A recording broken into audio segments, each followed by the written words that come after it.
Hola a todos, mi nombre es Loreto y junto con mis compañeros Victoria y Francisco Javier les vamos a presentar el siguiente proyecto: realización de experimentos aerodinámicos en túnel de viento para la caracterización de un nuevo V convertible para tareas de emergencia, el proyecto Emergencia.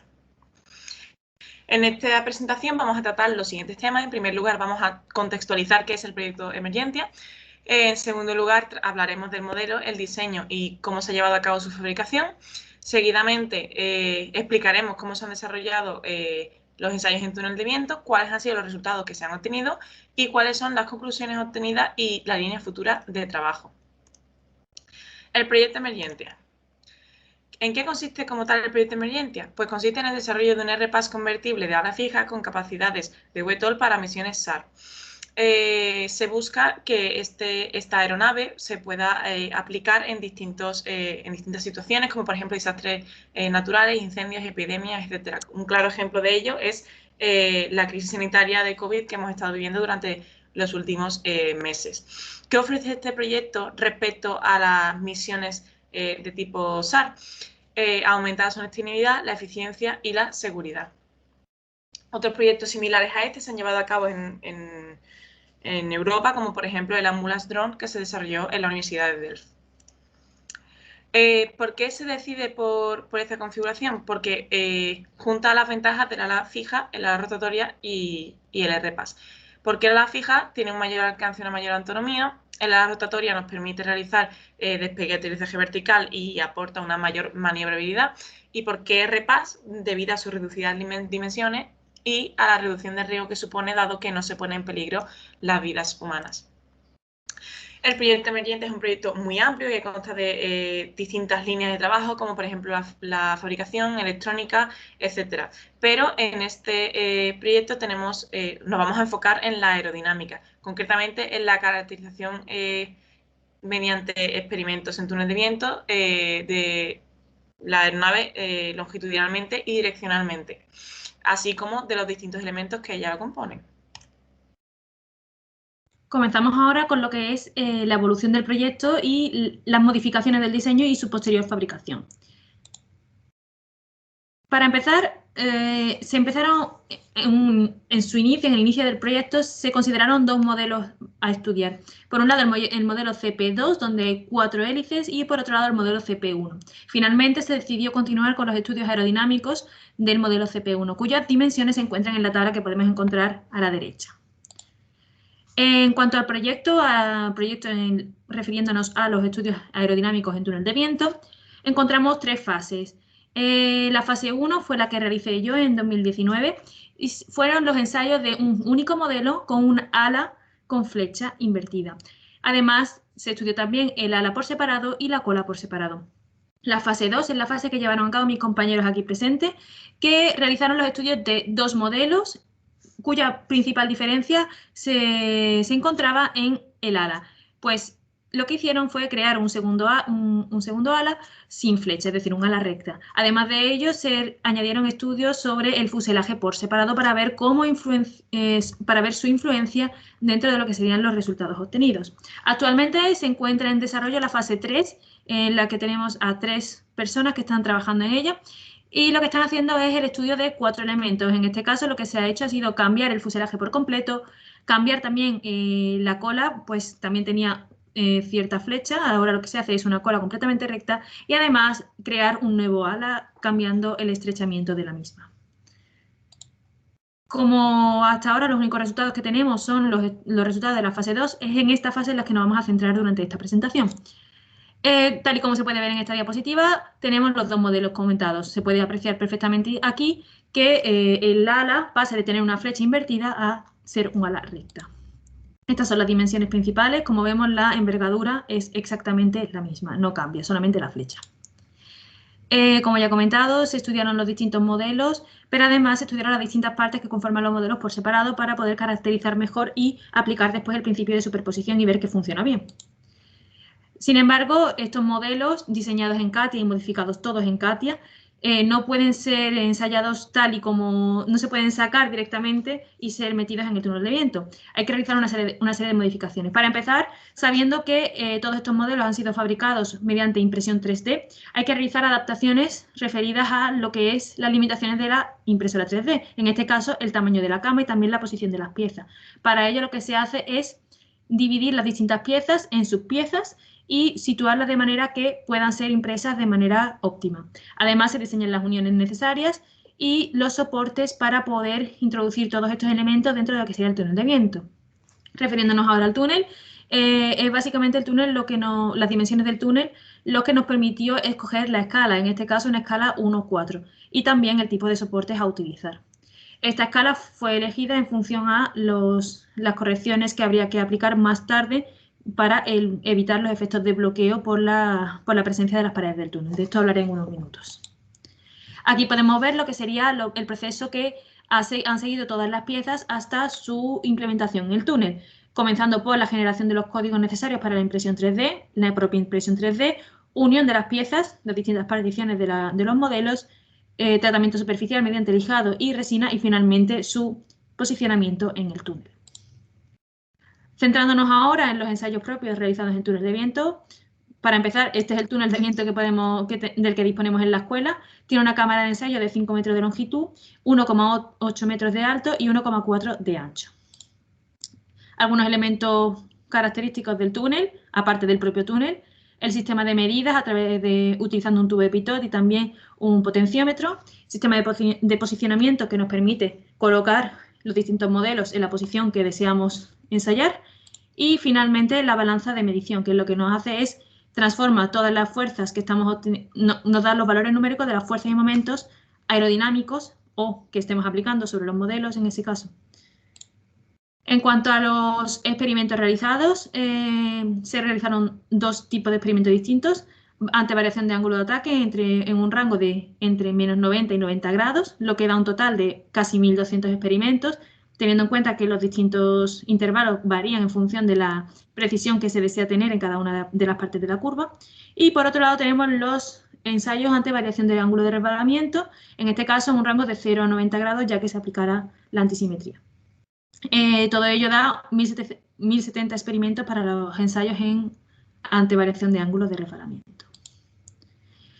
Hablando ahora de las correcciones asociadas al túnel de viento, como mencionaba antes, el hecho de no estar volando en el aire libre genera unas perturbaciones que pueden ser demasiado elevadas como para realizar los experimentos. Entonces, antes de realizar nada, se realizaron estas correcciones, estos estudios previos, que nos permitirían después escoger la escala del modelo a ensayar. Sí, pues, se estudiaron todas las que se encuentran aquí presentes, pero la más importante de todas es el bloqueo sólido. A grandes rasgos, el bloqueo sólido es el efecto que tiene la introducción de un elemento, en este caso un avión, un ala, un fuselaje o una cola, dentro de una corriente de aire que se encuentra limitada por las paredes del túnel. Al introducir el modelo, el aire que pasa ve que la sección de paso se ve reducida a la sección de paso, lo que hace que este flujo se acelere. Lo que hacemos en este caso es calcular esta variación, esta aceleración del flujo y ver si es despreciable o no. Tal y como se puede ver en la tabla, el valor máximo que se tiene es de 1,5 por 10 elevado a menos 4 metros por segundo y por tanto es despreciable. Lo que nos asegura que la escala escogida es óptima, escala 1,4 para recordar. En cuanto a otras correcciones que tenemos, podemos encontrar la eliminación de los efectos del peso y los esfuerzos aerodinámicos de los soportes que hemos utilizado para ensayar los distintos modelos, expresar las distintas fuerzas y momentos en el cuerpo, ya que los valores que nos da la balanza no tal cual no nos dicen nada, suavizar las curvas y la última cosa que se hace es crear los polinomios de interpolación que más tarde nos ayudarán a la realización de simulaciones numéricas. Procedemos ahora a comentar los resultados obtenidos del análisis longitudinal.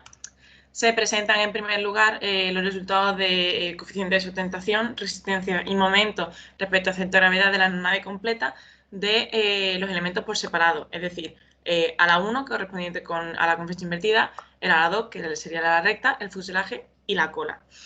Centrándonos en la comparación de ambas ala se observa que la diferencia en cuanto a fuerzas es bastante pequeña, siendo más notable en lo que a los momentos se refiere. Comparando ahora las aeronaves completas, siendo la única diferencia existente entre ellas la geometría del ala, aeronave 1, aquella que tiene el ala 1, aeronave 2, aquella que tiene el ala 2.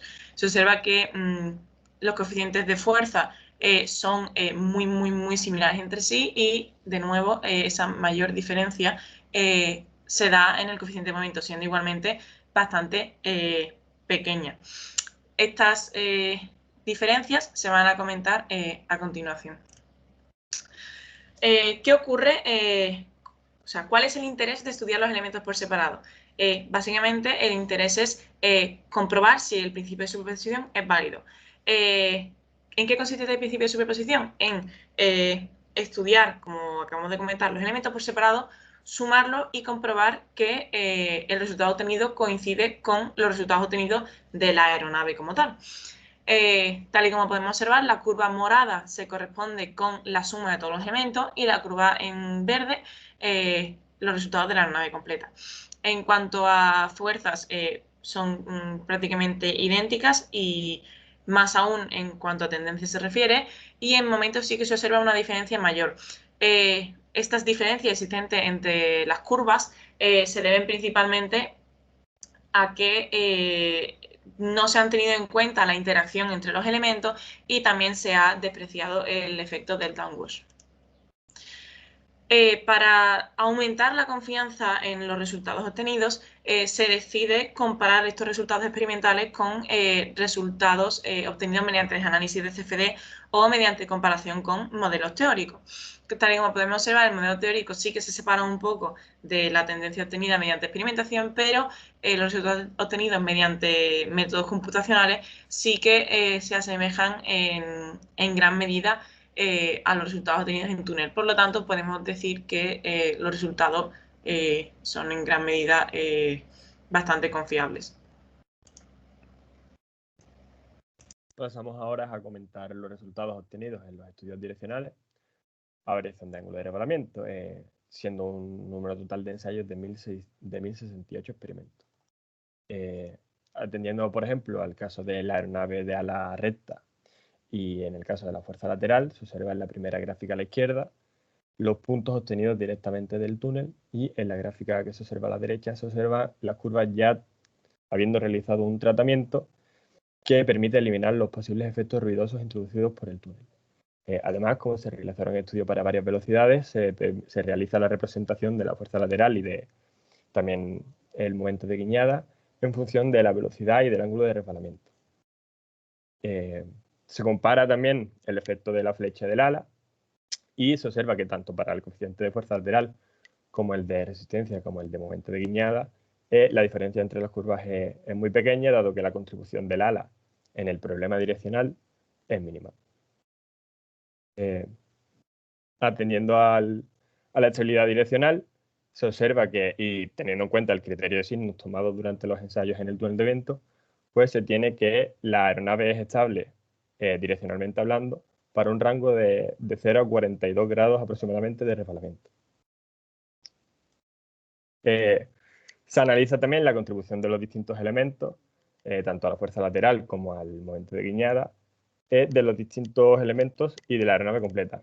Como ya ha comentado la compañera, se suman las contribuciones de la cola, del fuselaje y del ala y se compara con los resultados obtenidos en el túnel sobre la aeronave completa, teniéndose que ambas curvas son prácticamente iguales o se superponen, lo que permite, dado que, como ya ha comentado la compañera, en el caso longitudinal, aplicar la superposición. Es decir, si queremos analizar los resultados sobre la cola o si queremos modificar la cola por separado, podemos estudiar la cola en el túnel y aplicar estos resultados sobre la aeronave completa sin necesidad de modificar la aeronave completa y realizar el estudio sobre la misma. Las posibles diferencias también que existen entre ambas curvas pues vienen dadas porque no se han tenido, mediante la suma de los elementos, no se tienen en cuenta las posibles interferencias y tampoco el efecto de downwash. Además, se ha realizado una comparación en CFD y cabe destacar en este caso que compañeros que pertenecen también al proyecto Emergentia han realizado un estudio en CFD más profundo y detallado, pero en este caso se ha realizado sobre la aeronave completa y sobre la ala recta, con el objetivo de realizar una validación de los resultados obtenidos en el túnel y de la detección de fuentes de error. Líneas de futuro.